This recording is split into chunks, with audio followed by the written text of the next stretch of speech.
I told the guys, family talks to family. This is how I feel, so I might as well tell you. And I put Southern on the board. I said, with 4 seconds to play, that was first thing on my mind, because the public and nobody else understands what I already know. Your kids. Southern's already gone to Mississippi State, SEC, beat them. Gone to Tulane, beat them. That's on my mind. This one was done. A lot of plays down the home stretch. A lot of really good plays. And I'm very proud of these guys with their effort. If it would have been a soccer game, I probably would have been happy with a modest tie, but it wasn't. If you'd have told me this morning, 24 seconds to go, Adams at the line to take the lead, I probably would have taken it. And I look at that score sheet, and there were a lot of different plays, a lot of winning plays for both teams, but in our world right now, with who we are and how we are built, we can't miss 9 free throws. And those are as big a plays as the turnover, the tip-in, the three-point shot. Those are big plays. And I love those guys, and I think down the road, they're learning from a real pro. I'm disappointed with myself losing my cool early in the game. Thank goodness it only cost us 1, but maybe we'd have won by 1. So a lot of plays. I said, guys, just look in the mirror. We all have to, including Papa Shy.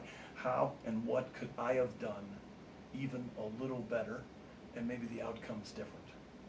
What changed down the stretch in regulation, you think, Larry? Well, what changed for me more than anything was those first 5 minutes of the game. I thought we were wide-eyed, and we gave up 4 of our 5 first possessions. They scored. From that point on, I think there was a major change. I thought our guys dug in, planted their feet, and took a stand. And if they were going to put their shoulder down and drive, they were going to stay in front and take charges. And I also know we were down 12 with 8.5, 9 to play. And I've been around teams, and you guys probably have reported or seen teams that it becomes 19 or 20 in a hurry. It did not.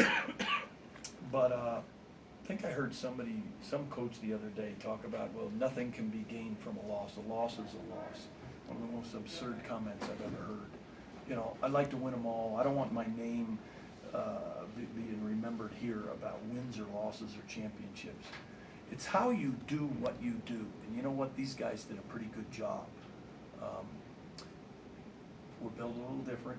I think 3 weeks ago I talked about what's not going to change, gang. You can ask it to change. We can try to coach it to change.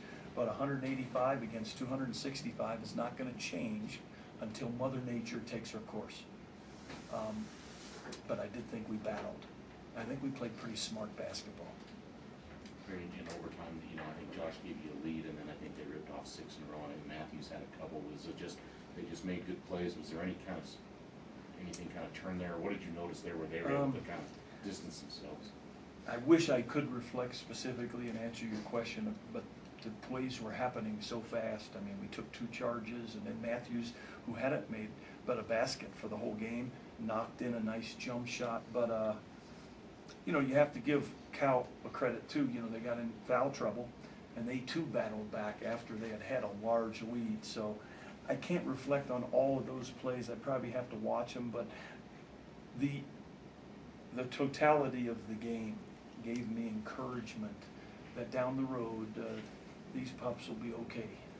We're not going to win them all, but again, it's how you do what you do. Talk about right out of the gate, maybe a little wide-eyed, but the one guy who definitely wasn't was Josh. Came out firing. What did you see from him, especially early on there? Early on, he knocked a couple jumpers down, and that was okay. What I saw from Josh when the game was on the line, he took it to the rim.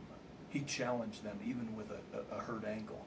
And I really compliment his balance, trying to attack, trying to drop the ball off for dunks to JB and Al, and then knock in a few big J's.